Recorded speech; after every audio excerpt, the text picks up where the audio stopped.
Thank you. I love that little guy. That's the face of every entrepreneur, and I never forget that. They don't always show you that that's their face, but deep inside, what I've come to learn over the past 15 years of working with entrepreneurs in this country and indeed across Europe is that's what they really feel like inside. And the more that you tell them that they can't do something, the more they are determined to show you that they will. And I just simply say 3 words: follow the entrepreneur. He or she has the insight into their sector. He or she has the market knowledge. But most important, he or she sees the inevitable and is willing to advance the future. The capital providers throughout history are not the guys that start the party. Their job is to find the entrepreneur. And I think we have to remember that money is really like a heat-seeking missile. Money is really just looking for the best return. So, remember the new economy? Turns out it's only the latest version of new. It turns out that every 60 to 70 years, there's a moment of disruptive technology, and that happened with the microprocessor in the early 1970s. And you could see everything as being rather derivative of that: the computing industry, software, internet, social networking.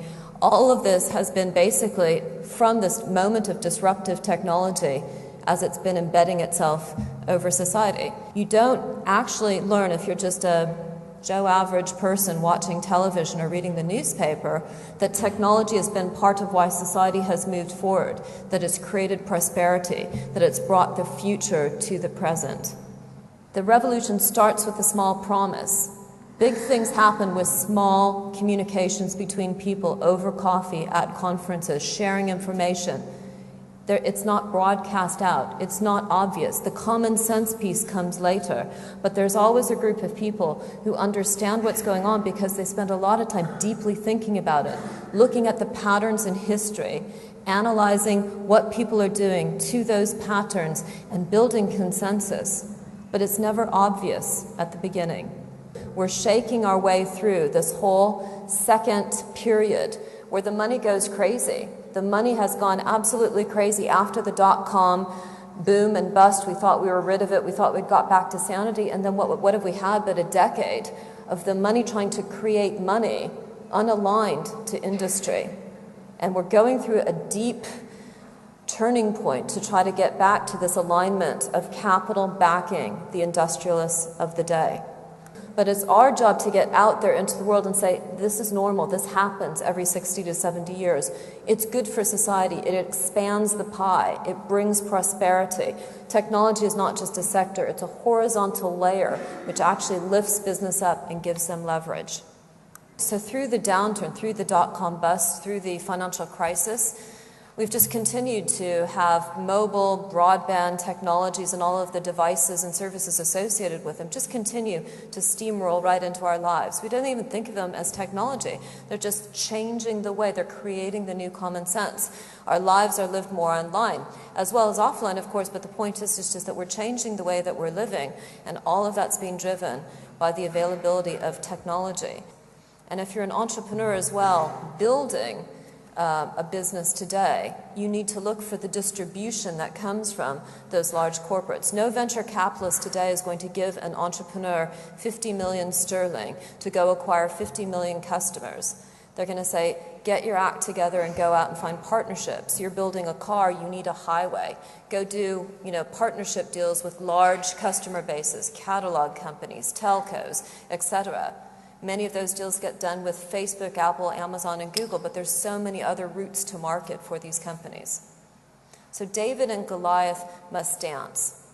Our minds work linearly. The world has worked linearly, but it's moving and moved towards a network orientation, and that's driven by this undercurrent of technology throughout all of life and throughout business. New products and services are exploding into the market, almost immediately coming up with massive adoption. And what this says to me is that we have to, as humans, we have to come up with a way of organizing the rules of engagement. If technology is going to be driving this exponential network effect in our lives, then we have to decide how we're going to manage it. Otherwise, it will manage us.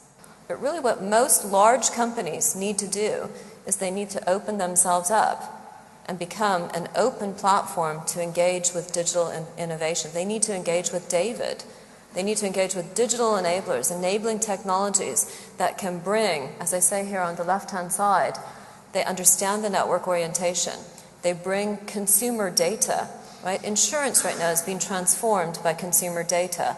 The health service is being transformed by consumer data. What we refer to as ecosystem economics, and I'm going to talk about that more later, is basically the world has moved to ecosystems. It's no longer linear or hierarchical. It's an ecosystem, and there's multiple stakeholders and multiple parties in any transaction. The Davids, the digital entrepreneurs, they understand that. The biggest problem that we have with large companies, they want to engage with digital, but fundamentally the way that their industry is being reorganized is around multi-stakeholder transactions. And if you say, well, what the heck does that mean? Think about the way that Steve Jobs and Apple took on the music industry, right? It was no longer about record labels just selling records. It was about, he reorganized the economics in the transaction around the iPod, right? So there's lots of examples of corporates which are engaging with startups. And this has happened, throughout the ages, but this is the main dynamic which is happening. So these David-Goliath partnership deals, digital cars put on the highways of large corporates is the main dynamic that we see happening in the market. So if there's one concept that I really want you to take away from this chat today, is that there is a profound network orientation to all of business, all of life. If you're still thinking linearly, if you're still thinking hierarchically, or that you get your market power from being big, as opposed to organizing the economics for your ecosystem, I really encourage you to update your thinking. But if you think deeply about in whose interest is it for me to be successful, go talk to those people, organize a set of incentives, economics, for all of you to work together to pull this proposition, this service into the market. That's how you get market pull. That's what the companies that I've seen be most successful in this current era are doing. There are lots of people who don't believe at the beginning, but if you map into and you lock into these trends in history, like ecosystem economics and how technology is transforming and creating this new common sense, then you don't have to get your validation from whether or not people tell you that you're on track. You're tapping into a much broader historical trend in the validation of these businesses over time.